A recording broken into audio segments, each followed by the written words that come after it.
Hello, and welcome to That's Runnable.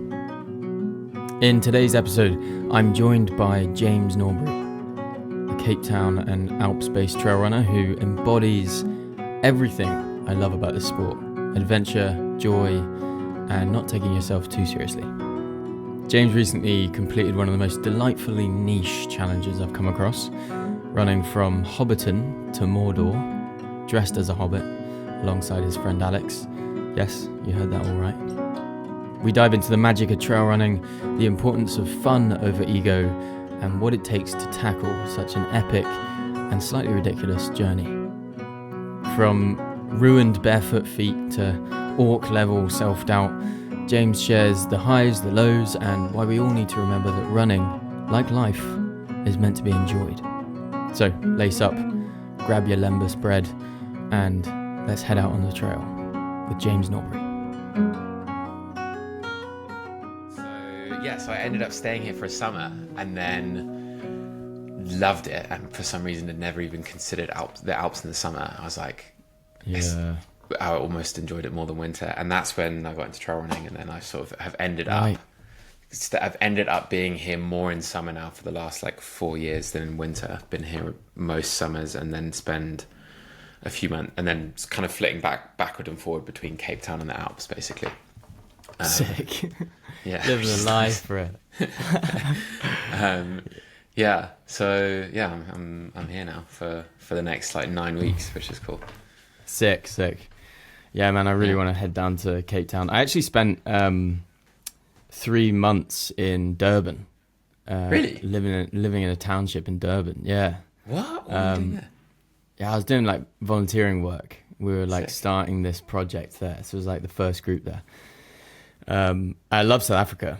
Yeah, really loved South Africa, but I really, really want to head down to Cape Town because man, you must come. that's where it's at. Yeah, It's, and I mean this year I've just saw so many people there during the winter. I was just It's actually my favorite time in Cape Town because it's awesome in summer. December, January, February is epic, but it's also there's a lot going on, and I sometimes find it a little bit overwhelming with the amount of social things that are happening, and it's so much fun, but there's just always so much happening. And I've started really enjoying October, November, and kind of March, April, May sort of time, because it's still really nice weather. It gets a bit quieter, gets a little bit more in terms of being out on the mountain. It's a little bit more of a comfortable temperature, because January, February can be so hot, and you're trying to go on and run at 7 p.m. and it's still 30 degrees. Oh man. Whereas a bit later in the year is really nice. But no, you must definitely come, dude. You can take you running there. The trails there are great. Yeah, they look it. So good. I actually, I think almost without fail, if I go traveling and then sort of post some trails on my socials, someone will say, "You got to come to Cape Town." Yeah. You'd love it here. Man, I went when I lived in Chamonix, because I'd only ever run in Chamonix, and everyone in Chamonix, there's a bit of a there's a reason to this, but there's a lot of there's some crazy elite athletes here, and skiers and climbers and runners and stuff. And when I ran in Chamonix, which is where I started trail running, and everyone was like, "Oh man, if you run in Chamonix, the trails here are just so gnarly, everywhere else in the world will be easy." I was like, "Oh, sick." And then got to Cape Town and was like, "What?" The trails are so hard, because a lot of stuff is it's marked on the map as a trail, and then when you get there, it's just I don't know, no one's been up there for a year, and it's just overgrown, rocky. The trails there are gnarly. So it's just really technical, sort of point to point instead of an actual trail. It's just the Yeah. trail goes from this point over that to there, instead of an actual path. It's somewhere out there. It was somewhere out there. So yeah, I find that the running in Cape Town is super technical, but it's pretty cool. It's it always feels that's quite cool. Wild. Do you prefer French trails or South African trails? It's tough, right? Because I think the mountains here are more impressive. Yeah. In inverted commas, you can take the great thing about being in a lot of the Alps, and especially in Chamonix, is you can jump on a lift and you're like 1,000 meters up within like 5 minutes. So you can instantly be running these insane ridges and like balconies, and just you're like up in the mountains pretty quickly. That said, I always feel in South Africa, especially if you get out of Cape Town as well, it feels like more wild. It feels a little bit more like, it kind of always feels, you know, obviously you go up into the high mountains, it can be quite dangerous here, but it always kind of feels quite tame in a way. Like you're always on like quite nice smart trails in the Alps, and you know, you're never too far away from a little refuge with cheese and like coffee and like, but there's places you go in like South Africa or an hour outside of Cape Town where you're like, we are like out in the bush here. So I do like that feeling. So I don't know if I'd be able to choose. Please don't make me choose. Before we jump back in, I want to give a shout out to the team at Soar Running who are supporting today's episode. Look, I know when it comes to running kit, most of us have tried it all, the cheap stuff, the middle of the road stuff, but every now and then you come across a brand that just nails it. And for me, that's Soar. Yes, it's premium, it's not the cheapest gear out there, but honestly, the moment you put it on, you get why. The fabrics are next level, super lightweight, breathable, tailored perfectly, and you don't notice when you're wearing it. No chafing, no annoying seams digging in, no heavy, sweat-soaked material slowing you down. It's just you and your run. I've worn Soar on long runs, in heat, in rain, and it's just one brand where I've thought, this is designed by people who truly understand runners. The attention to detail is unreal. So, if you're someone who cares about what you wear, not in a flashy way, but in a I want my kit to do its job so I can focus on the run kind of way, then go check them out. Head over to soarrunning.com, that's SOAR running.com, and see for yourself. Has anything gone wrong for you when you're like pretty far away? Yeah, I mean, I've had two things in Cape Town that have been pretty bad, but luckily everything was fine. But I had one scenario again where I was on a trail, which then I must have lost the trail at some point. So there came a point where I was kind of scrambled, like kind of rocky turned into scrambly turned into climb. And then I was so far off route that I was like, okay, well, the only way I need to just carry on climbing up to that bit and I should meet the trail. But I was like well off piste, and it was quite easy scrambling, but I was quite high up, you know, one of those, and then climbed onto like a ledge, and the ledge broke, just the whole, like the size of like a fridge, just like fell off the mountain. And I was luckily still hanging on with my other hand on another bit, and I was like, fell and dangled, and this huge bit of rock fell off the mountain, which was scary. Wow. It was really scary. So that was a bit of a close shave. And then last year, again, one of the things you have to be really cautious of in Cape Town was I went running quite early in the morning, so on the mountain at like 6 a.m. or something, and a couple of hours earlier there'd been a lightning strike, and it started a fire on the mountain.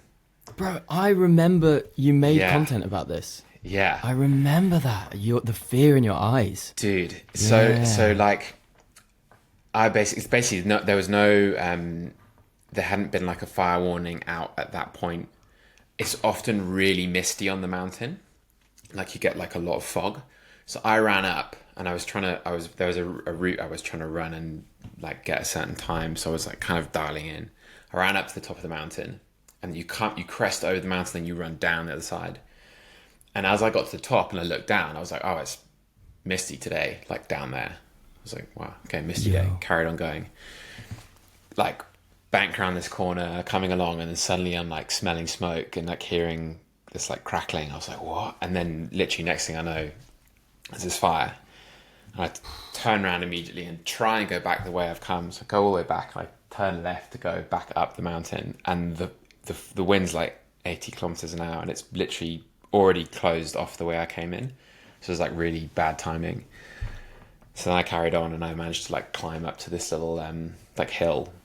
And then when I was on the hill and I was finally like safe, I was like, made a little video. I was like, okay, this is what's happened. Yeah. You know, sometimes it's weird. I sometimes find um, like I was properly scared, and then almost like documenting it. Yeah. Kind of chilled me out a little bit, being like, sure. Okay, so like you're almost like reasoning it with yourself. It's like, okay, so this is what's happened. So I'm up here, the fire's over there, like da da da da. But yeah, eventually I basically had to wait until the fire blew out for like 3 hours. It actually started raining, and then it was so annoying because I was like wet and cold, but the fire was still going. I was like, this is so unfair. I could like still see the fire, but I'm being rained on. I was like, what the fuck? And the mountain rescue and the fire guys came up, and they found like a clear path out. And then they called me, and they're like, come down towards this way, and we linked up, and then they took me down the car.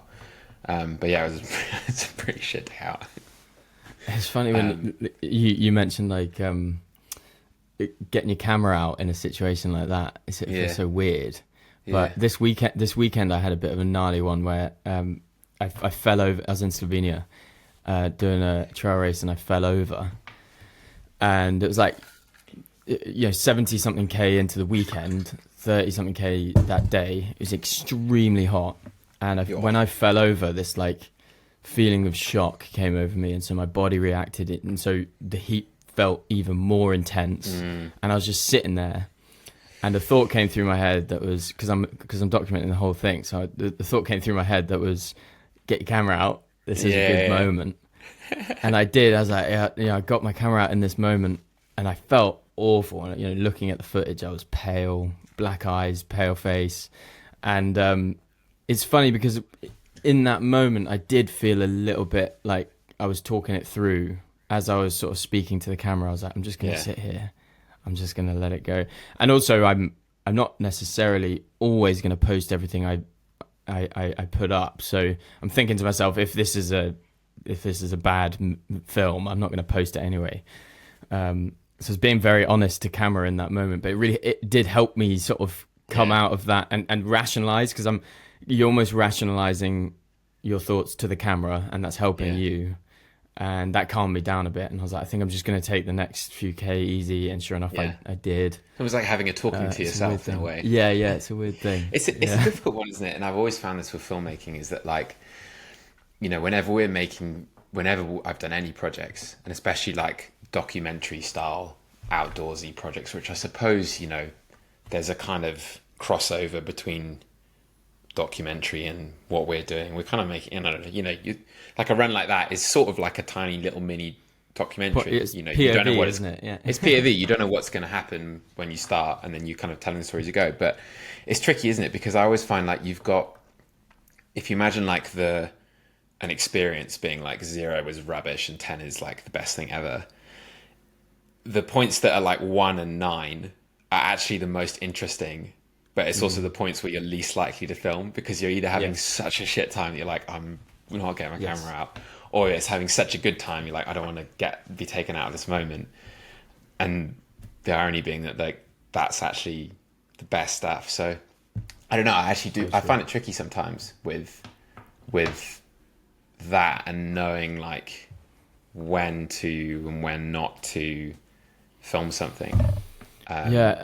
I remember at the beginning of the year you made a video that I don't think did all that amazing in terms of reach, but there was also the funny sort of meta thing about it was that was so clearly not the point of the video. And I think you were just being very honest about, you're sat by a river, or like in a river essentially, and you were just being very honest about, you had some creative lull, and you were struggling to figure out what it was you wanted to create, and you were in that moment with the river and nature and everything surrounding you, and you were just like, I just want to give this to you. I want this feeling I'm feeling, being in nature, this silence, this calm.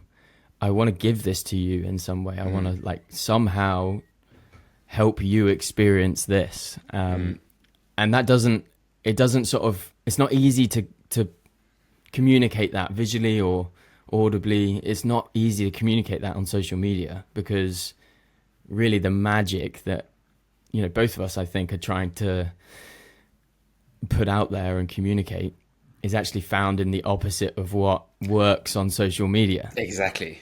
It's like, it's entirely anti-algorithm. Like, it's entirely like, you're you're not starting a video with being like, you imagine like Mr. Beast kind of videos, like wham, like I took 100 blah blah blah and exploded it, and it's just like, oh, like this huge wow factor, and then it's like every 4 seconds the shot has to be changing.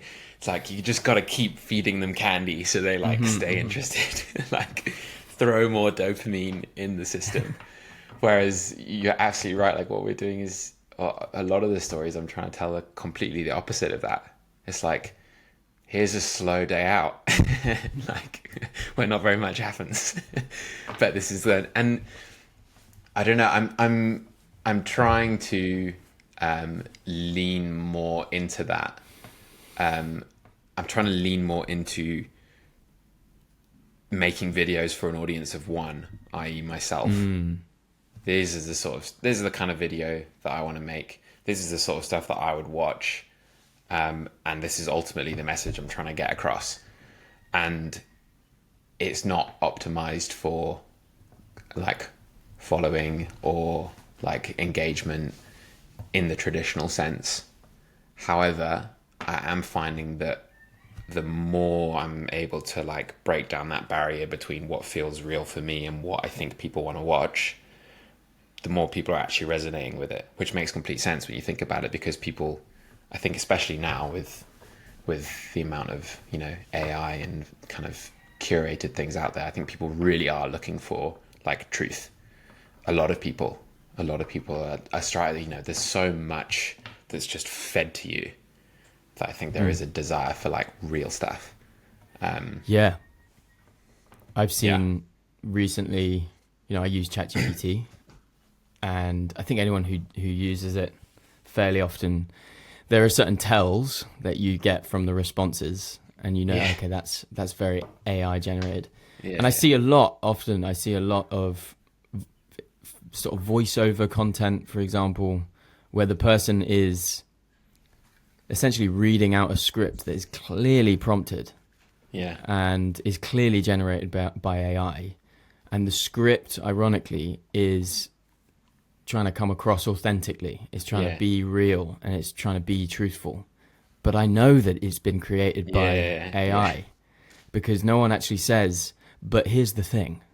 Or no one says, but the truth is, it's like there's little tells that you just don't speak like that. I know you don't speak like that. There's also just a tone. I always find there's like a tone with ChatGPT that like, even if you say like sound human, it doesn't, which is good. Thank God. Well, I think it's an argument for, I think the interesting thing is, I'm no AI expert. I guess you're not either. Maybe you are. But the interesting thing to me is we talk about authenticity, and I've always tried to talk about authenticity with friends and stuff who are trying to make content. I'm always like, just be yourself.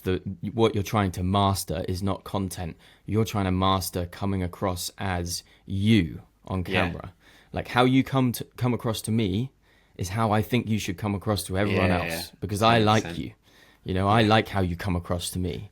I know you come across authentically. That's what resonates. That's what works with me in person. Make that work on social media. The more you can master that, the better. And I do think, I've said this before, I do think we have, as humans, this like innate ability to recognize authenticity. We have that in us. We do. And, not always. Some people, do extremely well and they seem quite inauthentic. Sometimes, it can work. But I do think that if you can communicate deeply with people because it's genuinely, truly real, that's the way to do it. That's how to tap into totally. And people will connect with that as well. Like, it was kind of similar to the trip I just did to New Zealand, and like right before we were going through like, okay, this is the kind of content we want to create. How are we going to get this across? And it felt a little bit risky in some ways, because I was saying to Alex, who was coming and doing the film with me, I was like, I want to put out like 1 to 2 minute videos every day. And I want them to be slow. I want them to be just a kind of snippet of what we've done that day and a little bit of a story. We're not going to use trending audio. We're not going to have crazy hooks. And we're just going to see what happens, because that's the kind of story we wanted to do. And yeah, I think just a lot of people did connect with that and continue to connect with that. But it's weird. For me, it's always a big letting go exercise of sorts. I have to really, there's a series I'm going to start in the next couple of days, probably next week. And it's so niche and so like on paper weird. My girlfriend's like, I don't think anyone's going to watch this. And I was like, yeah, probably not, but I would watch it. Weird. So that's all I care about. So it's fine. Like I would watch it, and I find it interesting, and it's going to get me outside as well. So, we'll just see what happens. Well, that's it, man. What can I just say? What I most loved about your trip to New Zealand, your taking the ring to Mordor, was, in a world where, in a fitness world, in a running world where we have people doing these amazing sort of races or runs across countries, and they're doing really impressive things that are very focused on performance and, mental fortitude and endurance and all that stuff. Fascinating to see all that stuff, of course. In a world where there's all of that, it was wildly refreshing to have two guys do something incredibly arduous, do something that requires, and we can get into, your feet and all that stuff, that requires like so much from you, but not taking themselves at all seriously. And the whole theme of the project was, by definition, unserious and playful and joyful. And it was just so refreshing, man. It's so refreshing to watch two guys just do something really sick, enjoy the outdoors, have fun with it. And the best part about it as well was just how well it did online. Just to watch watch your videos were amazing, man, like really good. But just to watch the attention that came your way, and I was like, this is so good, because this is positive. This deserves all the attention it's getting and more. This is something that is positive, it's joyful, it's playful, but it's wildly impressive too.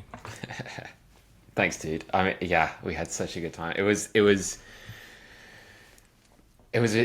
It actually did way better than I thought it was going to do. I had a feeling it was hitting the right niches of. I was like, there's a big Lord of the Rings fandom, and there's a lot of people that love the outdoors, and surely Hobbiton to Mount Doom dressed as a hobbit. But it did way better than we thought it was gonna. I remember we were a few days behind ourselves. I think we were like 5 days behind ourselves, because the internet there was not good.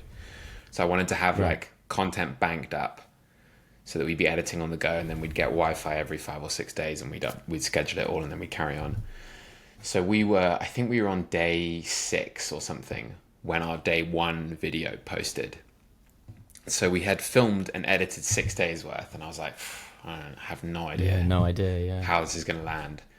And then we were off for another like 4 days. So again, like stuff was scheduled, and we were just out in the middle of nowhere. And Alex and I are in the tent. And we're just like, how do we think stuff's live now? I was like, how do we think it's doing? I was like, I don't know, like not sure. The definition of post and ghost. Yeah, we were just like, we were like in the middle of a forest, like no internet, nothing. And then we link up with our friend Maya, who's driving the van, and we get to our Airbnb to have a little bit of a break. And we're just like, oh my God, it's like blowing up. Yeah. And then weirdly, actually, like that initially, I was so stoked. But then the next like 2 days, when everything I was filming, I almost went back to like, there's something nice about not knowing. and just kind of doing it. And then the next couple of days we were like, oh my God, okay, like what do we got to show? And we after a day or two, we're like, hang on a minute, we're doing the opposite thing. We're now being like, there's a huge audience. We need to make it in a certain way. And we revisited it and went back to keeping it kind of organic and how it was supposed to be. But it was a lot of fun. And exactly what you said, the mission, I suppose, you know, obviously the mission on paper was to do this big hike. But I really did, the thing that led to us deciding to do this trip in this particular way was because I kind of had this feeling, and again, I'm blown away by the endurance projects that are out there. Like the level of human ability that just keeps coming through from these people, from people doing these wild, it's just insane. But I didn't, for me, like I didn't resonate with the tone of it. Sure. A good example is like Russ, like hardest geezer Russ. I mean, in his projects, epic, and he's a nutter and he's an absolute legend. Like I love him, but that wasn't my voice of like it's day 15 and I've run 120 kilometers and I'm pissing blood and I've just got fucking kidnapped. And it's like, geez Louise, like. Whereas ours was like, oh, it's day 7 and we've been invited in for tea at this local farmer's, but we're still like, oh, we've still got a marathon to run today, and like we've lost our camera. It's always been for me like trying to show the most uncurated version of like all the stuff that went wrong and all the like weird little in between moments, and you know, we were trying to get across this flavor of just, you know, this is us enjoying the outdoors, and you know, bantering with your mates and all the shit chat that happens in the tent, and you know, the classic moments where it's like, oh, brilliant, well, we didn't think it was going to rain and now it's raining, we don't have waterproofs, or like, you know, we forgot to bring in the right amount of food today, so we're a bit grumpy, and like, you know, a kind of a more transparent, I guess, view of this sort of stuff, and trying to like get across this wholesome vibe as well. So yeah, I'm glad that came across, because we're editing the YouTube series at the moment, so it's been quite fun revisiting all the footage and trying to shape it into a bit of a story, because it was impossible to get it all over on you know, 90 seconds a day kind of vibe. But yeah, man, I had such a good time, and we may be going back to New Zealand sooner than expected. Unsure yet, because conversations with tourist boards are in the mixer. Probably allowed to say that. So I'm hoping to go back to New Zealand and do something else Lord of the Rings related. Lord of the Rings related. Okay. Yeah. Well, you've got the niche fandom now. So yeah, exactly. You can't just do trail running content, James. Yeah. The only thing is, so the only thing that I am trying to I guess like rethink at the moment is I got back and we put all this stuff out, and my friend, my business partner, was like, cool, you it was awesome, loved it, have you just pigeonholed yourself as Frodo Baggins now? And I was like, yeah, maybe, I don't know. Like, I do still want to communicate that, you know, I'm you know, I also do really like running, and I'm gonna, you know, I want to do well in some races and do some like difficult endurance challenges that are just purely like endurance challenges with the same lighthearted tone. But you know, at some point I want to hang the cloak up for a project or two and do something that's a bit more, you know, endurance based, like big outdoor mission of some kind. Well, let's talk about the endurance and like performance, I guess, side of the trip. Like how hard, like how long was your, what was the distance, and give us some data. What was the distance and elevation and all that sort of stuff? We'd have to check the elevation. Let me just quickly look, because I've got it here. Yeah. So distance was around 500 kilometers, which was in 22 days. So I guess that's about just under 40k a day. Wow. So let's see. That's Strava. definitely not nothing. Walking. No, it wasn't. I mean, we had a couple of days off, so I'm trying to think what it would have been. I think our total trip was 22 days or 23 or something, but we probably had like 4 days where we didn't go anywhere.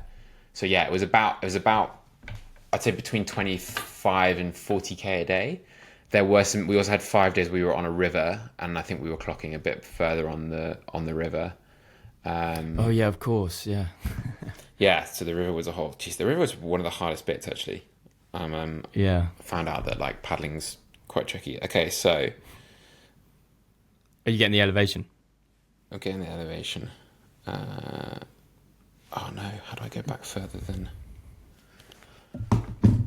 Sorry, I'm not very au fait with Strava. That's all good. Yeah, I mean, yeah, go on. I think it was about maybe like 12k of elevation. okay, well, yeah, Something like that. That sounds about right. yeah. So yeah. I remember there were some days where we were clocking like over 1,000 meters days, which so it's not actually that bad elevation. It's like about 500 meters of elevation a day, something like that. Did it but feel? yeah, so were there serious climbs? Like, did it feel? there was some really so tough at times? the first half of it was basically the first like couple 100k was basically farmland.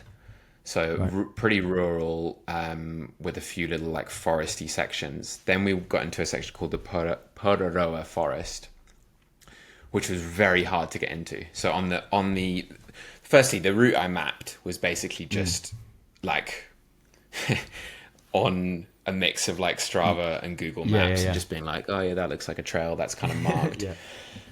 New Zealand, I think, is a little. I mean, this is also probably my fault that maybe I wasn't using the right apps, but the Strava / Google Maps trail data on New Zealand is definitely not the most up to date because there were some sections where it's like, here's a trail, and then you get there and it's like nothing.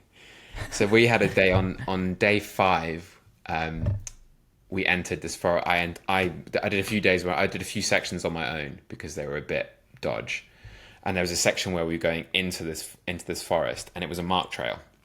And then when we got there, it was like coming out the back of this farmer's place. I went and spoke to the farmer, and he's like, "Mate, this hasn't been a trail for like 40 years. Like, Wow. you can't go in there. Like, you if you go in there, you probably won't come out of there." I was like, oh, so what do I do? He's like, well, there's another trail. Didn't realize at this point that I was trying to cover the whole thing on foot. He's like, well, if you just drive around like 80k over there's another way in. I was like, I can't do that. Like, I've got to get to there today. I don't have 80k of round in the tank in our timeline. Yeah. So eventually he's like, okay, well, I'll let you go. You can go through this section.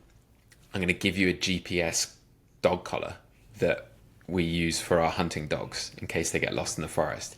He's like, take this with you, so at least I can see where you are, and if you get lost in the forest, like, we can come out and find you.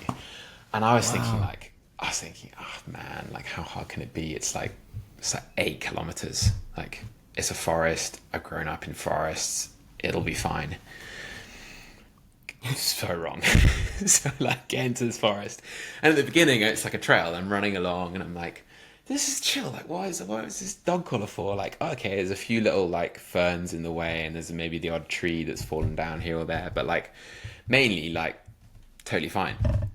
And then, my God, it got the trail starts getting smaller and smaller and more overgrown until the point where I can like vaguely see that one day, maybe like a few hundred years ago, that it might have been like a horse and cart that came along here. You got like the kind of like slight bank vibes. Yeah. But other than that, it was like the hardest, slowest. I was like crawling, scrambling, like Bruh. getting scratched by stuff. At one point, I thought I was taking a shot. I was like, there's the route went like this. And I was like, well, I'm not doing that. I'll just cut straight across. And next thing I know, I'm like down in this valley. There's like cliff edges, and so I had to go back up. But it took me like 3.5 hours to do like 5 kilometers. It was absolutely brutal. And then eventually, I joined Maya and Alex at the like. There was a point where I sat down and I was like, okay, what am I gonna? Because I'm following the GPS on my watch, where you can see where you've been and you can kind of see where you're going. There's no phone signal. There's no nothing. Like, and I was like, am I, if my watch dies or something goes wrong here, it's gonna take me so long to get out of this forest. You know, then you're doing the old Bear Grylls, like find a stream, follow the stream, find a river, follow the river. Hopefully, you know. So I had to have a few kind of quiet words with myself, and I lost myself. I had a couple sense of humour failures.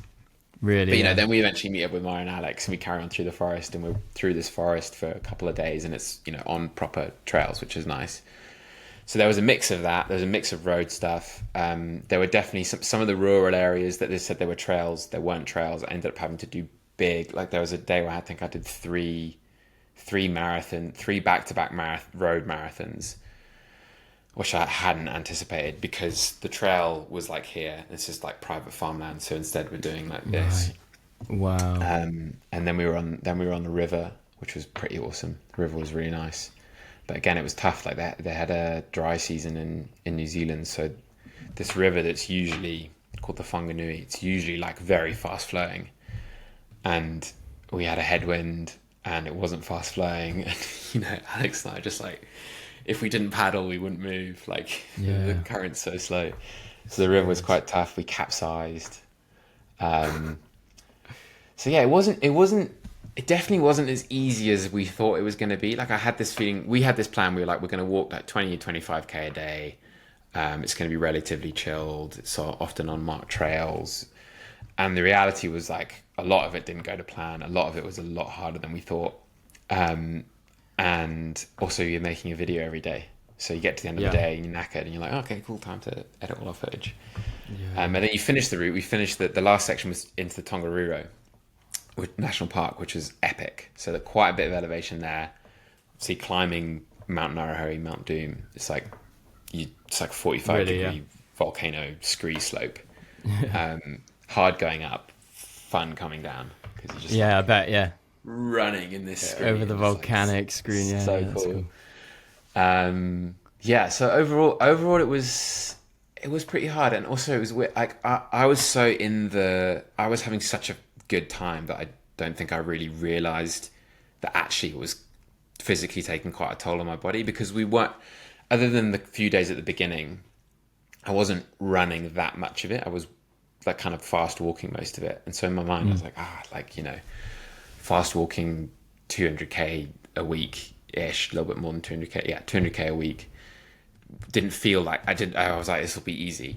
And I remember chatting to my girlfriend, we're like towards the end, and I was like, this is just great. Like I'm cruising. Like I ran a marathon yesterday, I ran one the day before. Like I feel really strong.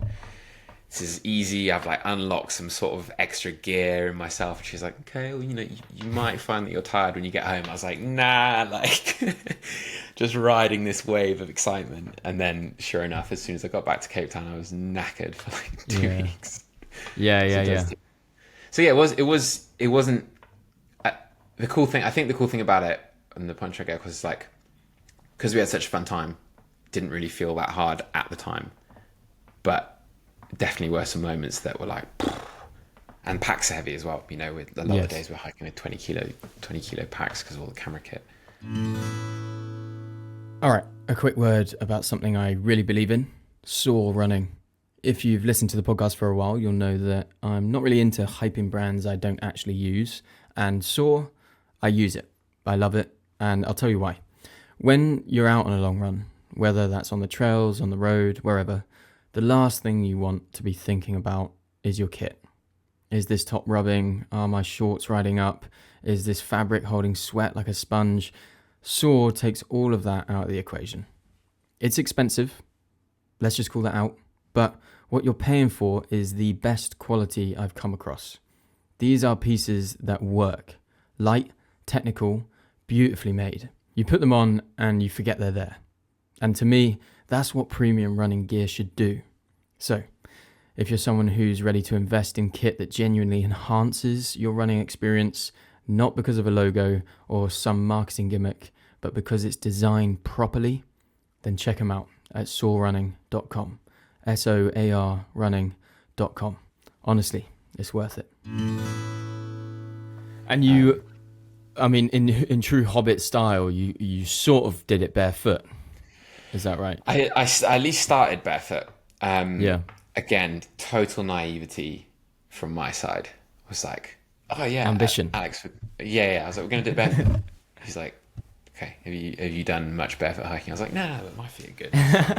I sometimes go up Table Mountain without shoes on.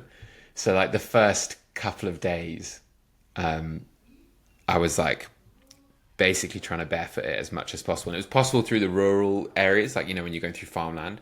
But then sometimes through the farmland, you're going through stuff that's absolutely unplayable. But then, like, maybe I did quite a few of the road sections on the tarmac was okay. Then when the miles started to like pile on and we started getting onto these like rocky trails, I just like became impossible with the heavy pack. So yeah, I reckon I lasted on and off. I reckon I probably did like, I want to say I did like 150k of the 500k barefoot maybe, and then wow, fair. Yeah, so not too bad. And then for the rest of it, I was hiking in sandals right. I think in the Tongariro I switched to some Vivo barefoot trail shoes because the sandals weren't quite giving. I had these like little toe sandals and they weren't quite giving enough support on like. But yeah, turns out that if you need to do, I don't know how people do like barefoot, like proper barefoot ultras and stuff like that. Like the amount of work you must have to do on your feet. I'm trying to at the moment slowly experiment and ease into trying to do more running in barefoot shoes or sandals and just see how it helps like overall mechanics and stuff. I think it would. I mean, I'm always saying that I want to have at least like one run a week in my rotation in barefoot shoes. I gym in barefoot. Always trying to be, just barefoot as much as I can. But the reality is like to get like back up to the distances I'm now doing, I'd have to just take a real step back and really slowly build up to that. And I just can't be bothered. I'm just like, I'd actually rather what do you run in out of interest? Like what's your sort of, go on. I run in Innovates, pretty much exclusively at the moment. For a long time I was big on Ultra, ALTRA. Just basically I was once upon a time I was obsessed with like the barefoot kind of theory, and still now really very much believe in it, but I was obsessed to the point where I was like, okay, I'm gonna just go barefoot. And then for whatever reason I was like, I think I just do need more protection underfoot. I need more like foam, and got onto Ultra and was wearing some Lone Peaks, loved them. And then have sort of just transitioned a little bit more over to, okay, I think actually I'm okay to have a little bit of a drop. But I do love a wider toe box. I really, me too. Now when I put regular shoes on and they're just tight, I'm like, this is mad to me. That people are running in this stuff, like with a really, I realized I was wearing the wrong size shoe for my whole life about a year ago. Really?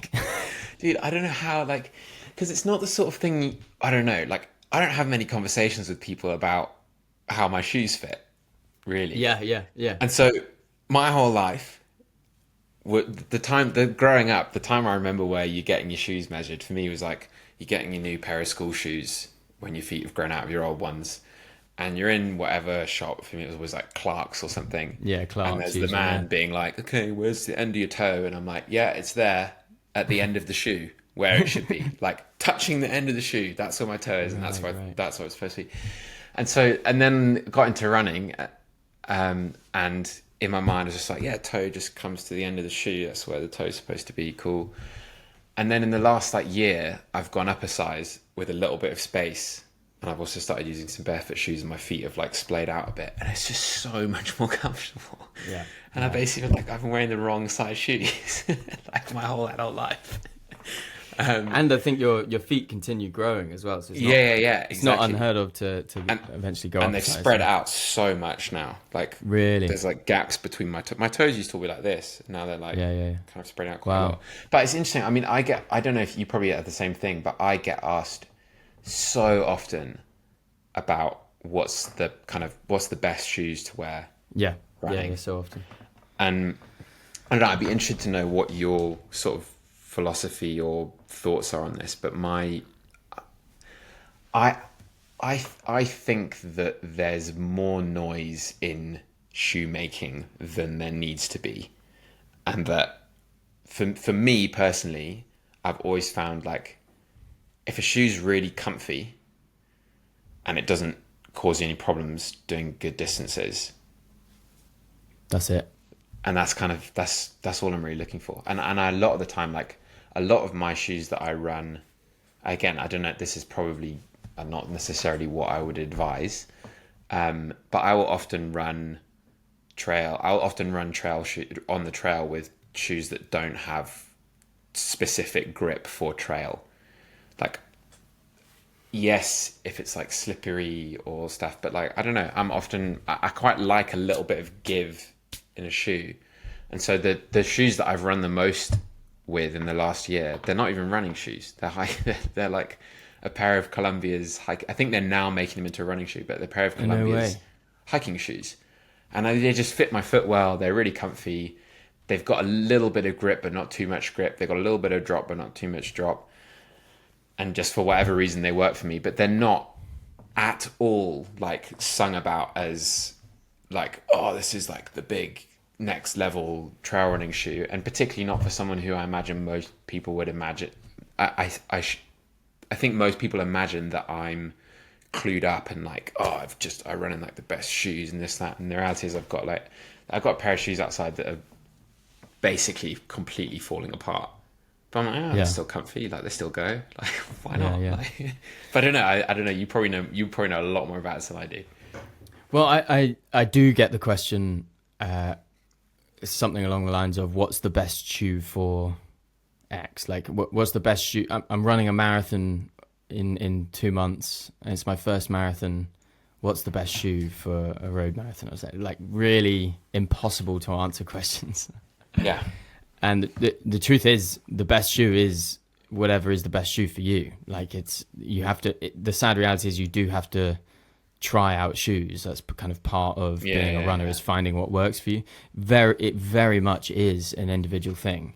And, you know, I know someone, for example, who put on the Nike Alpha Flies before a marathon at one point, and he hated them. He was like, this is horrible, I can't do it. And he ended up running in his like regular Brooks or something.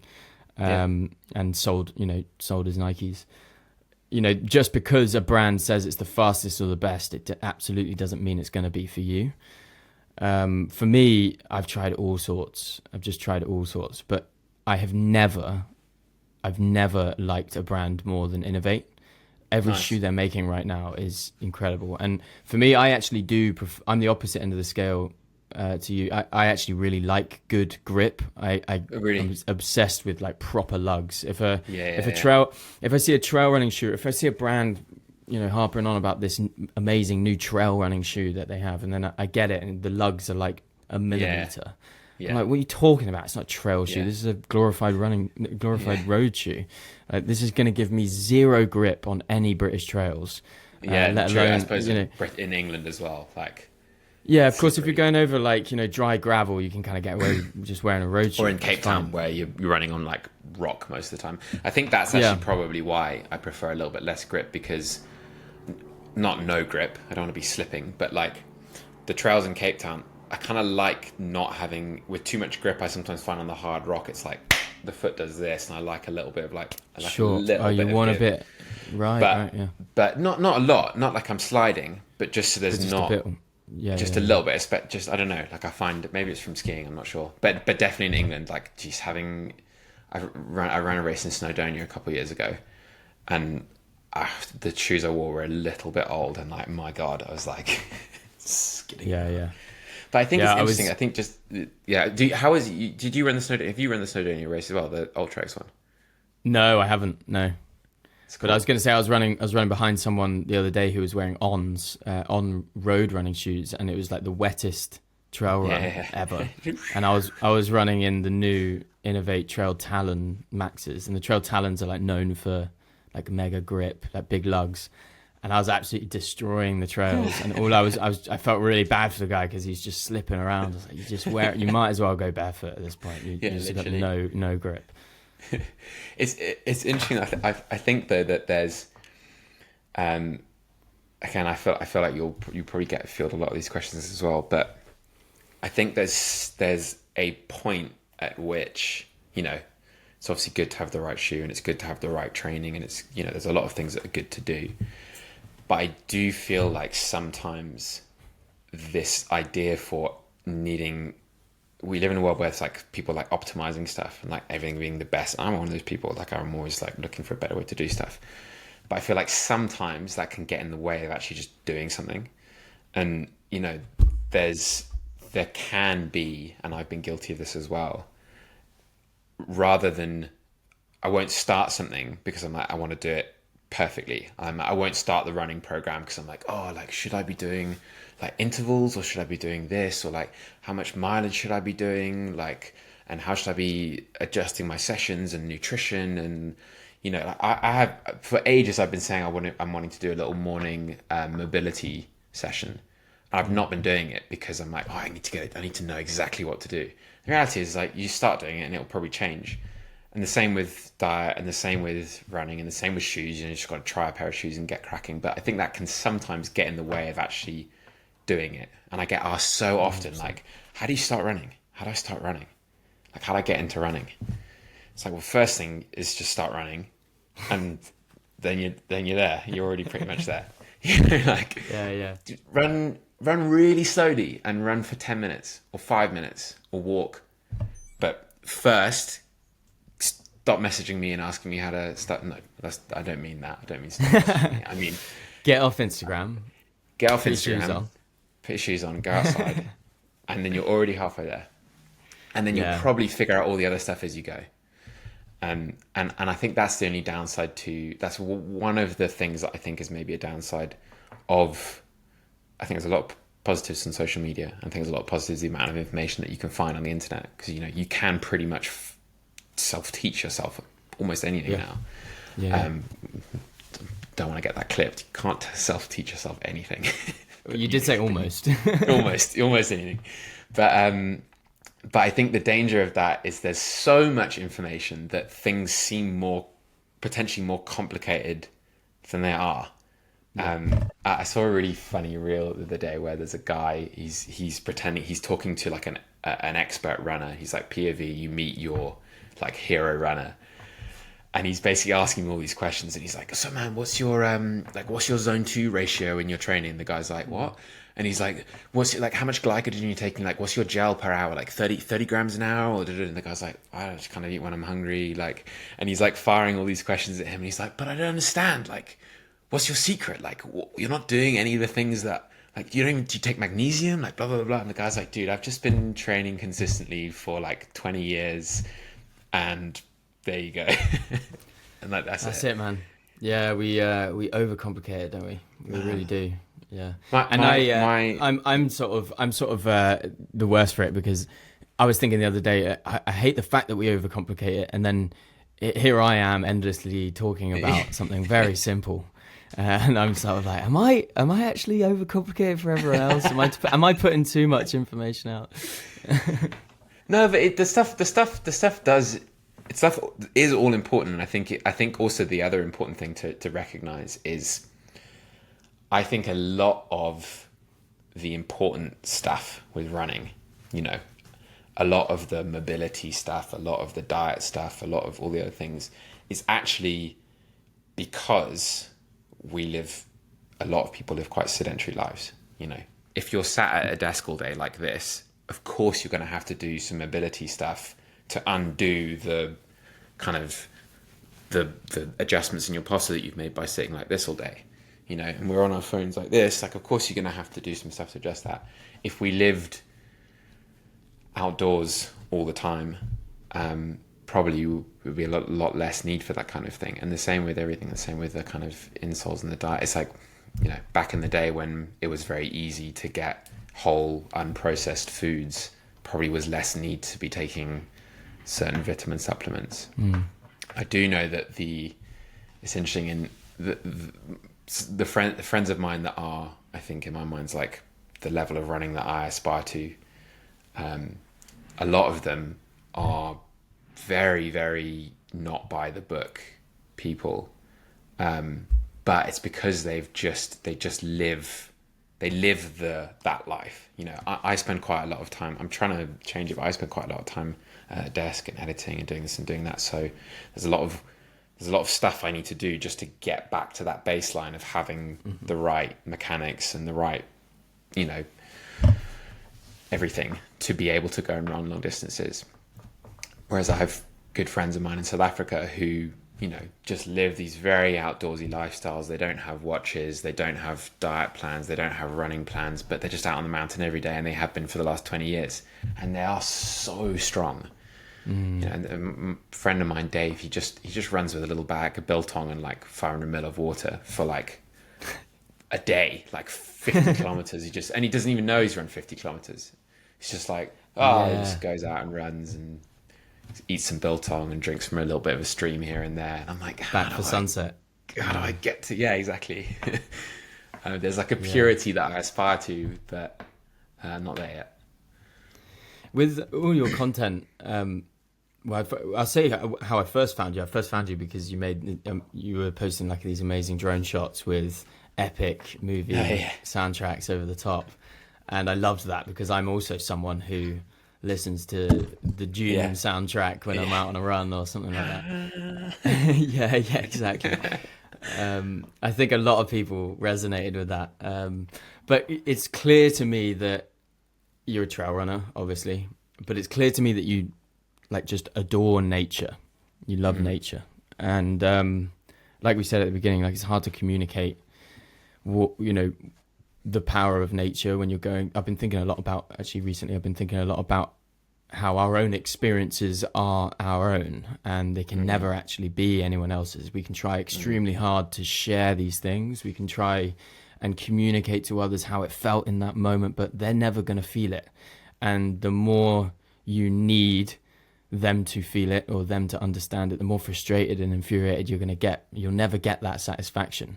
It is purely yours. It's just yours, and that's what we should strive to understand. But for the sake of this podcast and doing our best, what is it about nature, the outdoors, trail running, whatever else, these adventures you go on, what is it that you love so much? I saw you getting emotional next to a tree the other day.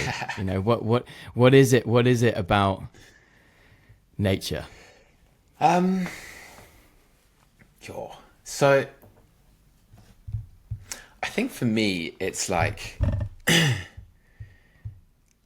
for me, there's something about being outdoors, and particularly like, I'm going to explain this in a weird way, but I find when I run long distances, like say running plus 6-7 hours kind of vibe, I find I have like a few different levels of warming up. So I have like an hour-ish, I say like 15 minutes and my body's feeling warm. I'm like, okay, like I'm physically feeling warmed up. But maybe my brain's still like, oh yeah, I've got to do that thing later, and I've got to answer that email, I've got to finish that edit. There's still like the kind of monkey mind and the cerebral kind of world is going. And then I usually find after like an hour and a half of like running out in nature, there's a kind of second level of, we'll call it warm up, which is where I've adjusted to the environment. My brain's no longer like, it's like the there's like a kind of body mind alignment and a kind of feeling into the space. And that is where I feel like I really, that's actually where I probably perform my best as well. That's where I often find in races and things, after this like hour and a half mark, I start really getting into a flow. But I think there's like a kind of tuning into the space, and I think there's a simplicity to it. We have such, I think, I'm speaking generalizing quite a bit, but in general, I think the world is very the world is very heady. Like, I think most people live in a headspace a lot of the time, which is, you've got decisions to make, you've got deadlines to meet, you've got emails popping up. The amount of like information coming in the cerebral world and having to be processed and decided on, I don't think that's how we're naturally meant to function. You know, the kind of caveman human, which we're not that far away from in terms of evolutionary speaking, is not meant to be answering 40 emails a day and, you know, being fed the world's worth of information just by scrolling through your phone. So I think the connection part for me is just the opposite of that. It's like the slowing down, the different rhythm, being surrounded by beautiful stuff. It kind of makes all of the other things, all of the other stresses and worries or decisions kind of like fade away and become quiet for me, and are replaced by this, just the purity of experience of just like, I'm moving through this wild landscape and observing as it unfolds. I'm not deciding on things. Sure, maybe I'm going like, I'm going to go this way or that way, but it's like a stepping into like an observation of just like watching the world slowly roll by. And, you know, when you add that to being in a really, really beautiful place, like I move from the head into the body, and, you know, dare I say it, if I want to be artistic, you kind of have this like soul experience. And I found that when I do big trips like New Zealand, there was a third level of, you know, I've got the like 15-minute body warm up, hour and a half, like, you know, the kind of sinking into this like tranquil, beautiful feeling. And then I had like a 5-day, 6-day thing in New Zealand where, because every day we'd been outside, I kind of really clicked into this like, okay, this is my reality now. It's been 6 days since I've made any mindy decisions other than, you know, obviously we're doing a little bit of editing here and there, and that I really had this like purity of this experience. And I really encourage anyone. I know it's not entirely possible for everyone, it's difficult and life gets in the way, and I guess that's kind of, you know, what we're talking about, but go and do a multi-day hike somewhere. Go and do like 2 weeks of just walking or cycling or whatever it might be for you, because there's this level of like tuning in when all the noise fades away that I think is like the most pure human, is like some of the most pure human experiences you can have. And so for me, this endeavor to be outdoors more is really just, I guess, like a journey to just feel more alignment within myself, feel more like clear, feel more whole, feel more like grounded, and I guess like feel more alive and human, you know. So that's, I guess, what I'm trying to communicate in the stories I tell. That's the feeling that I get when I'm outdoors. And, you know, I remember so clearly I had this magical running day in South Africa a couple of years ago where my friend and I picked this peak. We were at camp with some friends, and I was like, dude, do you reckon we could run to that peak and back? And we were like, I don't even know how far that is. Like, it's just far away. I was like, yeah, I reckon we could do it. So we just like packed our bags up and like filled it with water and food and stuff and just like set off. And like, it was a gnarly day. It was like 5 hours of like climbing and scrambling and running. And we ran back. As we came back, we got to this peak and it was an amazing view. And we come back and we're running back into our camp. And like sun's going down and we're just like cruising through the desert after like 5 hours. And it was I've never felt so, I felt like I was almost like having like an other world, like an out of body experience of sorts. And I remember thinking at that moment, I was like, this is why all of the rubbish miles are worth it. I was like, this is what the like crap, like in the rain, running on tarmac that I don't like, or doing all the little weird mobility drills that I find unbelievably boring. Like, it's to be able to do this sort of stuff, because without that, I wouldn't be able to go and pick a random mountain and run and come back and feel so good in my body. And yeah, like I trying to communicate that experience is kind of impossible. But what I can hopefully do is nudge a few more people into having their own version of that. And I think that's like the mark, if I dare I say it, like the thing the imprint I'm trying to leave on social media and the stories I'm trying to tell is partly to say like, hey, this is my experience. But really it's to say, you know, go and try and find your own version of this, because it's magical. I don't know if that answers your question. It certainly does. Yeah. I was chatting to my brother, who is a city slicker. He's a lawyer.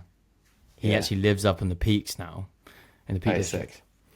And he's never been much of a hiker. He's never been someone who like enjoys a big walk, because he told me that he needs a purpose.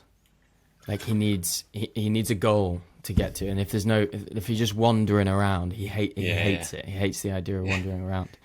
What would you say to someone who thinks they need a purpose in their run or in their walk or hike or whatever?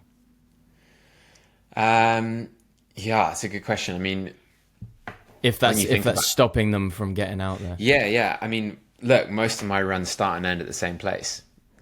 so the destination is basically irrelevant. You know, if I was trying to get somewhere, I'd just stay in the car, or just because I'm ending up back at the same place. I understand it, and I do understand it, and I also do feed into that. You know, like I went for a run yesterday. I'm like, I want to get to that peak and then come back. You know, it's nice to have a thing to work towards. I get asked quite often what I'm training for. It's like, you know, you're doing a lot of mileage, you're doing a lot of, you know, weird mobility drills and specific stuff. Like, what are you training? You must be training for something. I'm like, what?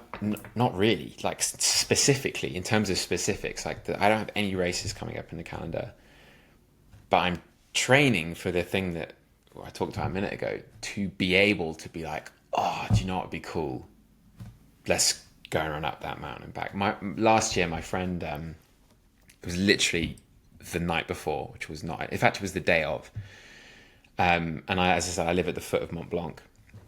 And my friend Mark messaged me at like 3 p.m. and was like, I'm going up Mont Blanc from the valley tonight at 11. Conditions are really good. Do you want to come? That's 4,800 meters of vertical and about 37k, literally from my front door to the summit and back. It's like most of the people where you do that is you take a lift up 1,000 meters, sleep in a refuge, go up another 1,000 meters the next day, sleep in a refuge, go up to the summit, come back, sleep in a refuge, go down, take the lift. You know, it's a 3 or 4 day thing. And it was tough. Don't get me wrong, it was really tough, but just being able to, like, training to have the opportunity to do stuff like that when it comes along, for me, that's the goal, I suppose. And so a lot of the stuff I'm doing is goalless, and I know some people work better having like a thing in mind to work towards. I also work well, you know, if I were to book a race in 3 weeks time, I would almost, well, maybe say a bit further, 6 weeks time, I would almost definitely be more diligent with my training. But I think for me, it's a healthy balance of needing a thing to work towards, but also not forgetting that the actual experience itself is like the why. And if you wait for the why to arrive, you might not do the thing. I think the why for me often arises during the thing. You're kind of uncovering it as you go in a lot of ways. And, you know, now I've done a lot of running and I've done a lot of outdoors stuff, so I trust that more. I'm like, I don't know, like, do I really feel like going and doing this run up to there today? Maybe not. But on the way, I'll probably figure out, you know, on the way, I'll probably start enjoying it. So I think, like, I think there is a real tendency in the way you know, we're very output. I think that society is very output focused. You know, everything is like meeting certain targets and doing certain things. And, you know, this is what I love so much about trail running, is that it's less time focused than marathon running. There's this metric in marathon running that everyone has a reference point for, is like, what's the time? How quickly your splits?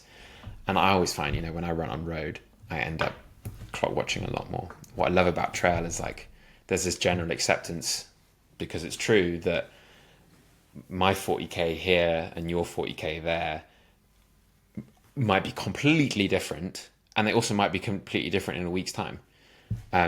So it for me, the goal driven nature of trail running is what the fact that it's less goal driven, because it is so varying and changing. And this is, you know, this trail turns into a bush, turns into a river, turns into a bit more of a trail. You know, you can't really be clock watching on something like that. But yeah, I think there is a tendency for us to like need kind of stuff to work towards, which I understand. I'm like that as well, but I would say, like, don't let that get in the way of just doing the thing, you know?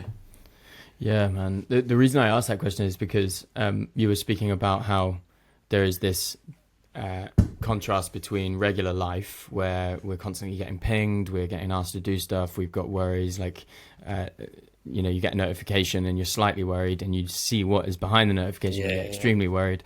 And there's all these things that, you know, ping, ping, ping, and your head's going. And then nature is the opposite of that. You know, nature is well, nature just is, and that's what makes it so powerful, because it's the opposite of what you're doing outside of, you know, nature. It's the opposite of what you're doing behind your desk. What you're doing behind your desk is completely unnatural. It's like constantly going for goals, going for aims, achieving things, ticking boxes, all that stuff. Whereas the opposite of that is out in nature, and just being and not having a destination, not having a purpose, but just actually experiencing it. I personally think the more you can get into that state of mind when you're running even an event, if you're doing an ultra or whatever, the more you can just be present, be like nature, and just exist and just be and be in that moment, the more you can actually enjoy what nature has to offer. Because what nature has to offer is the present moment. That is what is powerful. And it's both external from you, it's both your surroundings, but it's within you as well, to get really deep about it. You know, it is both your own nature, and tuning in with that requires presence and mindfulness, and externally the nature around you, tuning into that requires presence and stillness and just being. And I think the more we can try to rid ourselves of expectations and all these sort of necessities that it's so-called necessities like goals and all this sort of stuff, the more we can just be, the better. And I love that idea of training for the next invite. I play by those rules as well myself. Yeah. And dude, the irony is as well, and I don't know if you've ever had this experience, is like, the funny thing is that the moments where I'm performing the best are the moments where I'm like not worrying about the performance. You know, like I've there's a trail I run in Cape Town often, and it's like a 6K out and back. And I know how long it takes, and I know what my quickest time is, and and so sometimes I'll go for it. I'm like, okay, I'm going to try and beat the out and back time, and maybe I will, maybe I won't. And there's a time that I set like a year and a half ago that I just can't get close to, and it was literally a time when I was hungover, and I was like, might as well have my watch on, just like went at it. It's because you'd carb loaded the night before. Zero expectations, and I just really enjoyed it. I was like, oh man, it's good to move, like it's good to sweat out the, you know, I don't get hungover often, don't really drink very much. I was like, it's good to sweat out the beers I had last night, and I absolutely and I haven't been able to get close to this time since, and it was just because I was like not thinking about it so much. It was this thing I was talking about earlier, out of the head and into the body.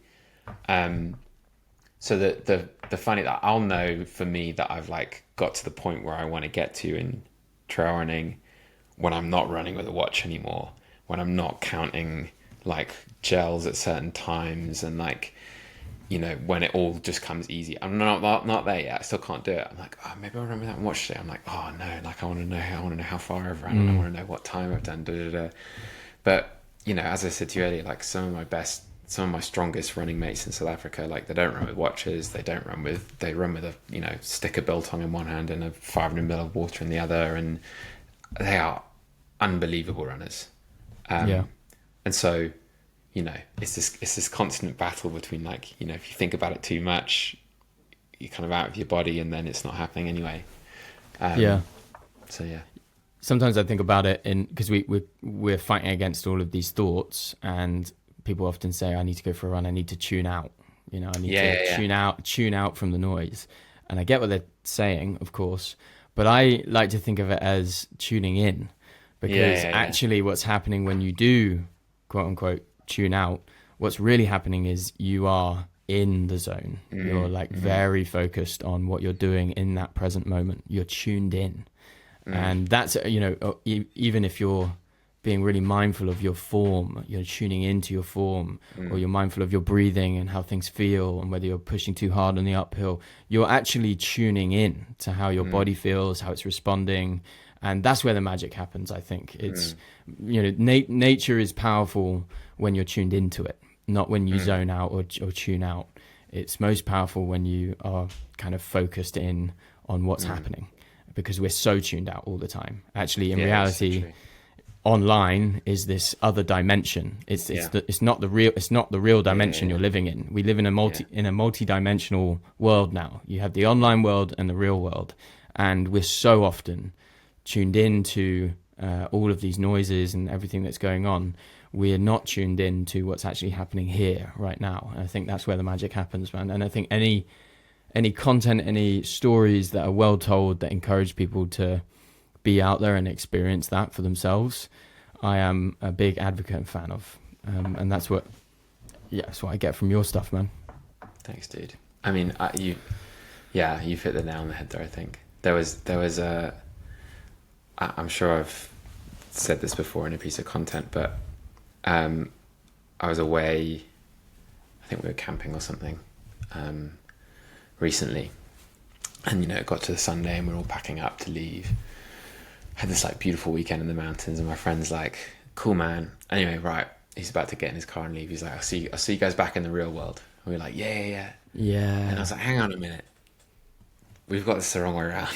I was like what could be more real than being outside with your mates, you know, barbecuing, sleeping outdoors, walking in nature, washing in the river, staying up and chatting around a fire. Like, that's real. That's, for me, is like the real human experience. And that's not me saying like, oh, you know, all the other stuff doesn't matter. You know, life exists and jobs exist, and, you know, there's bills to pay and there's things to do. But I don't want that to get in the way of, you know, the real human experience, which I do think is closer to nature than it is to, you know, my to-do list and my email inbox. Hell yeah, bro. Nice. Well, we agree on that. It's been a pleasure, man, to chat. I should let you go in case you get a last-minute invite to go up Mont Blanc. I got it. Sorted. Yeah, dude, this was a lot of fun. Thanks, man. But yeah, it's been fun to chat. We've been sort of texting for a little bit and trying to arrange a chat. And I sort of just said, hey, why don't we make it a recording? So we need to get a run in at some point. Yeah, for sure, bro. Well, I hope you enjoyed my conversation with James. I certainly did. I hope you feel encouraged to approach your running and your endurance adventures with joy and focusing on enjoyment and soaking in the important stuff, nature and the outdoors. If you've come this far, amazing. I appreciate you. If you haven't already, drop us a rating. If you like the podcast, if you think that your friends would enjoy it as well, it does favors for the podcast if you share it, if you engage with it. If you're on Spotify and you want to comment, then feel free to engage with the conversation yourself. If you want to check out Soar Running, go to soarrunning.com, and there's plenty of other links in the description below as well. Thanks for listening. Run the runnable. Keep showing up for yourself. And I'll see you next time.